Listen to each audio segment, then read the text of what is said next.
the shirt for the save has arrived. One of 3 that is on its way.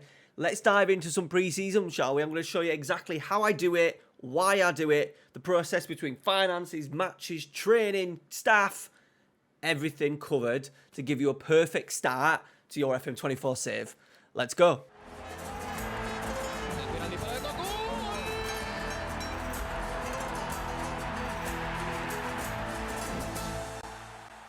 All right, everybody, so we've made it through pre-season. We've played a lot of games.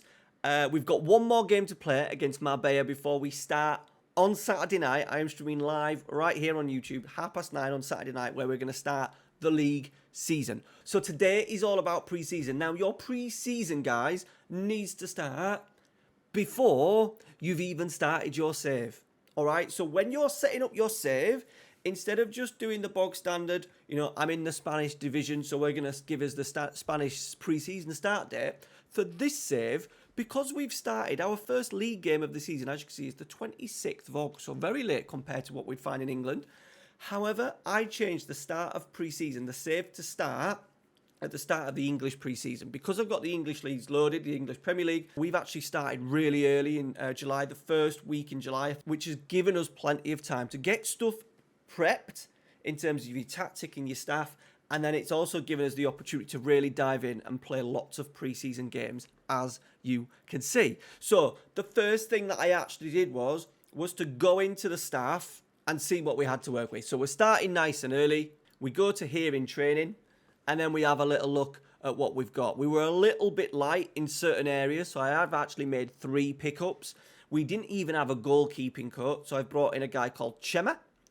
12, 13 and 15, so very, very good at this standard. There was a couple of second-tier clubs chasing him, Ibiza in the second division, so I was quite chuffed to get him in. The most interesting one, and the most probably impressive one, was Fran. Deportivo La Coruña legend, also was at Manchester City coaching staff. Phenomenal attributes for a coach, an attacking coach, especially at this level, 3rd tier. I signed him to a 4-year deal as well to make sure we kept him. Got him for 1,200, quite expensive actually for a 3rd tier coach in Spain. 15 attacking, 17 technical. And the last one we've brought in is a guy called Diego Crossa. He's actually played 1 appearance for Argentina, was at Betis, Newell's Old Boys. I saw that. I'm at Newell's Old Boys in terms of me as a character, so I thought it was good that I brought him in. We've just signed him to a 2-year deal as well, so there's potential to maybe move him on. There wasn't much in terms of defensive coaches, but what it has done is just given us the chance just to spread things around a bit. And what I actually do, will do a full sort of like coaching video in terms of how I set up my coaches, but basically my worst coach is probably this guy here, and I've just got him helping out, doing a little bit of everything, and then I've specialised some of the other areas in terms of what they're strongest at and what their coach's best attributes are at. But I said, we'll cover that in a later video. So, the coaches are in. Now, onto the training part. What I have done is set up a couple of sessions, and I've basically just pretty much copied it through and copied and pasted the session and just altered things depending on match days. What I'm trying to create is a little bit of a realistic in terms of how I want my team to play.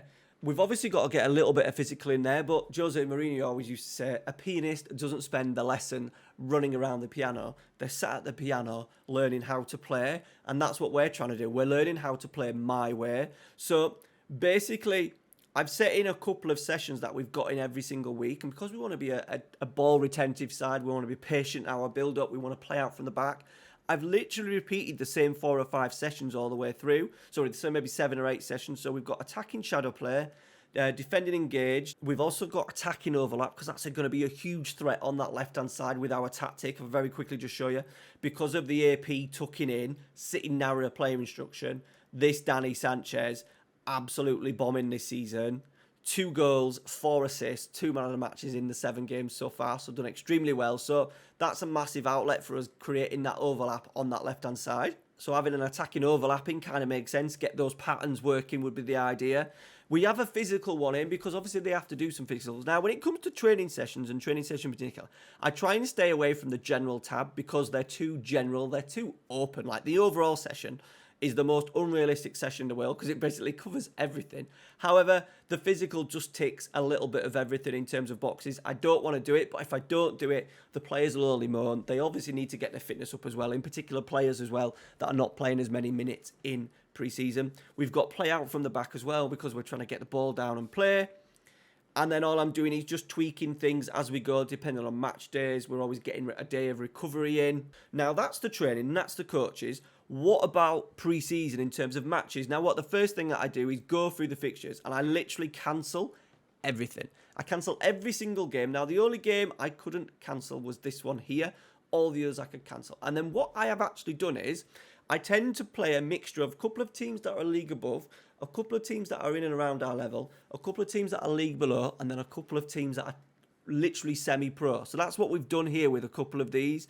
Burgos and Mirandes are sort of like the La Liga 2 sides. We've got a couple of sides in here. I think 1, 2, 3 are from the 5th tier, and then 1, 2, 3 are from the 4th tier. We're the 3rd tier. So a little mixture of teams. I wanted us, because we're aiming to dominate the ball, I want us to get used to dominating the ball, and I thought the best way to do that was to play against teams that are going to allow us to have the ball. Most key thing though is the dates. Now, I started a little bit later because I wanted to wait for the coaches to come in before we properly started pre-season, but basically I've done pre-season friendlies every 5 games. I've done them at home as well because I thought that gave us the best opportunity to get numbers through the door.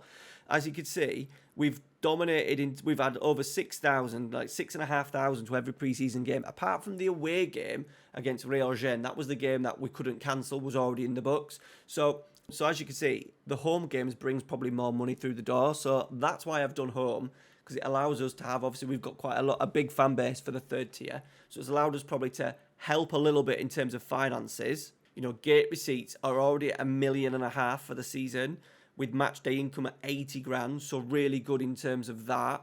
There will be some fees obviously going out of that to away teams, which I imagine by the looks of it will be in here as others. So we've still generated a lot of money. And because we're doing it 5 days, it's allowed us to get plenty of games in. And at the same time, 5 days, I find a really good gap between each game. It gives us enough time to recover. I just find 4 a little bit too short, and 7 is just too much. And I don't want to play Saturday, Wednesday. I think a lot of us will generally do that. And I just find playing every 5 games just helps the players to recover. And then the amount of games that we play then helps us, because we're going to play the same tactic. Obviously, I'm stuck with the tactic that I'm playing. I'm quite happy with it, how it's looked in pre-season. But my advice would be for you to set your tactic up and then just pretty much leave it. You know, maybe tweak the odd role as you see it, but try and build up this tactical familiarity. So as you can see, compared to the bar that it was on day 1, compared to the bar that it is now, it is pretty much up there. We haven't done much in terms of trigger pressing because a lot of our stuff has actually been with the ball. And then the position role and duty is only competent, and I do think that's probably down to having an AP out here who is okay at it, but not too familiar with it, and the RP, Gennaro, who has had a really good pre-season, but only a 1-star. So I think that's where that's coming from in terms of familiarity. But as a team, we've really built on that. And I imagine if you've not got players maybe playing unfamiliar rules, by the time pre-season's in,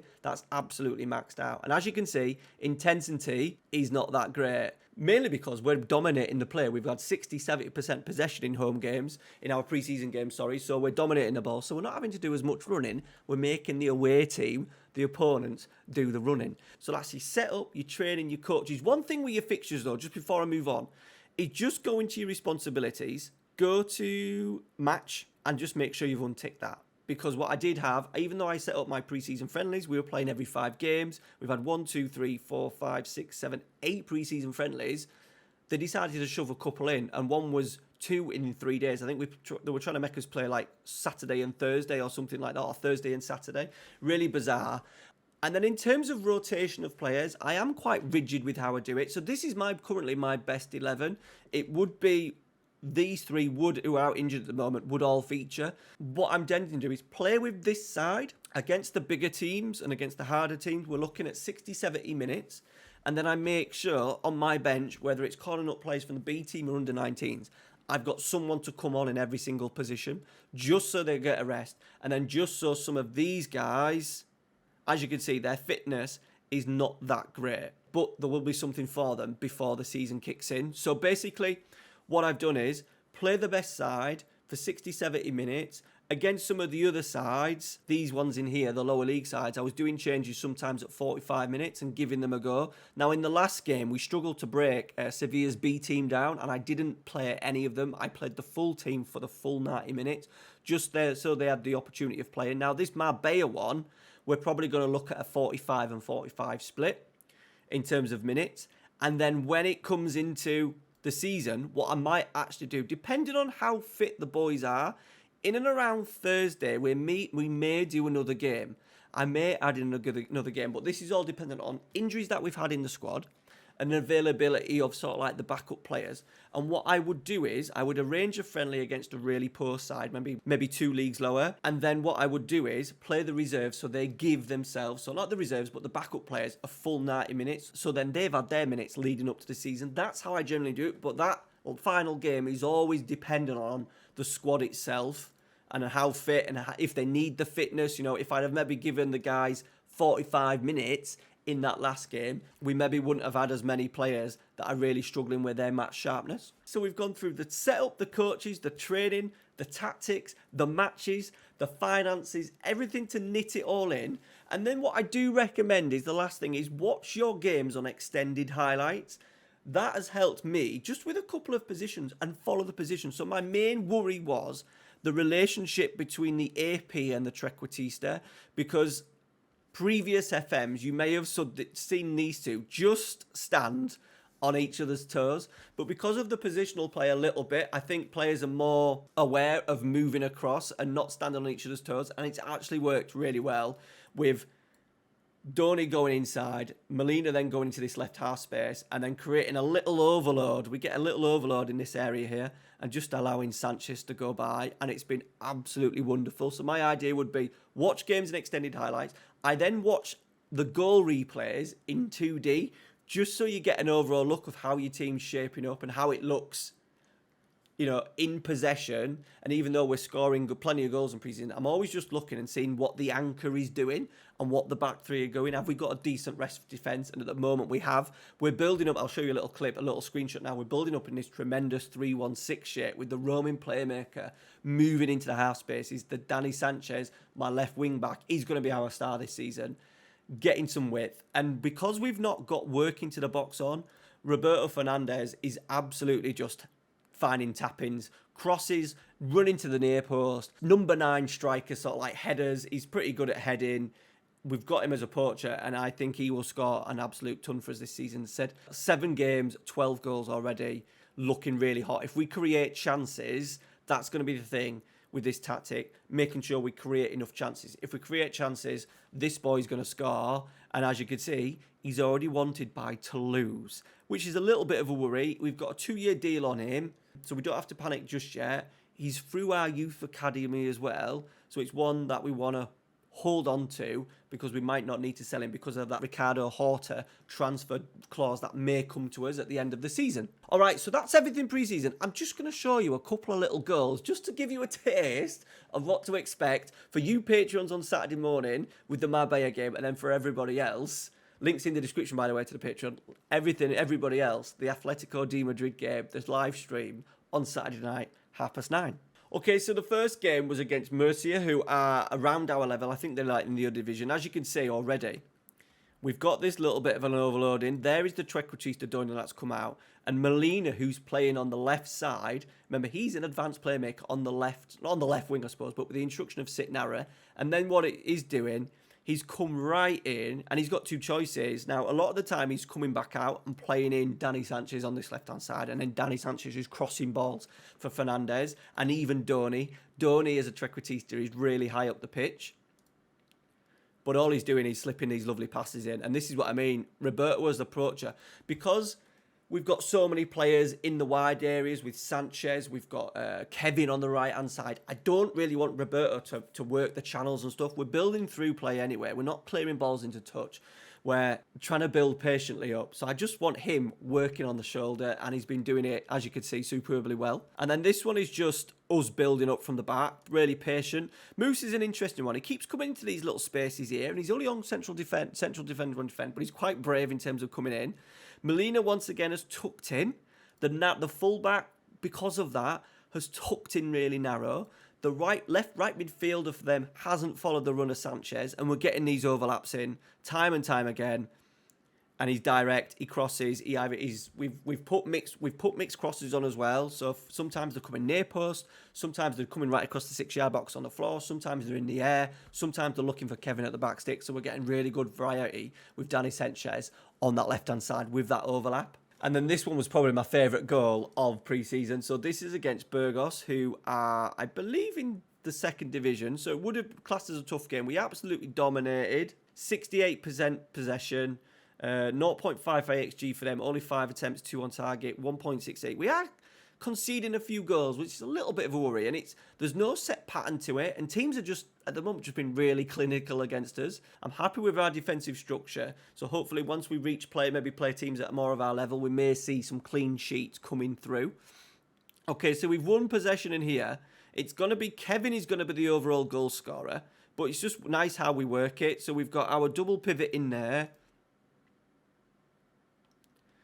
Molina, advanced playmaker, left winger, coming inside. So we've got a little bit of a box midfield already, as you can see. Donny, Molina, and then the two sitters. So we're creating that box in midfield. And then once again, look at Sanchez. Look at the amount of room he's got. Donny spreads it out to Kevin. Kevin's going to hug the wing anyway because we've got him a winger on attack. So he's going to keep the width. And then we just work the ball. We've got our back three. We end up being, as I said, a back three and then a 1 and a 6 with Kevin, the Roman playmakers getting involved. We've got Donny moving as like a left forward with Roberto, his strike partner. We've got Molina in this little space here. The fullback's been pinned back by the striker. Molina's sucking in their midfielder. And once again, it's allowing Sanchez to have so much room on this left-hand side. Kevin puts a lovely switch in. So we're sucking people across to one side and then quickly switching to the other. And we do it again here. We've sucked people across. They've got 1, 2, 3, 4, 5, 6 bodies. And as the play develops, Molina into Gennaro then into Kevin, suck the left back in. Kevin's then in and said he's really direct. We get a little bit of luck with the deflection, but a really well-worked goal. We are absolutely set up for the new season. Let me know down in the comments what you think to the shirt. Patreons, remember, video for you Saturday morning. Everybody else, I will see you on Saturday night where we're going to start our first league season with Malaga. Let me know what you do with pre-season. Any changes, any things that you do religiously. Always good to know, so let me know down in the comments. Cheers, guys. We'll see you on Saturday. Take care.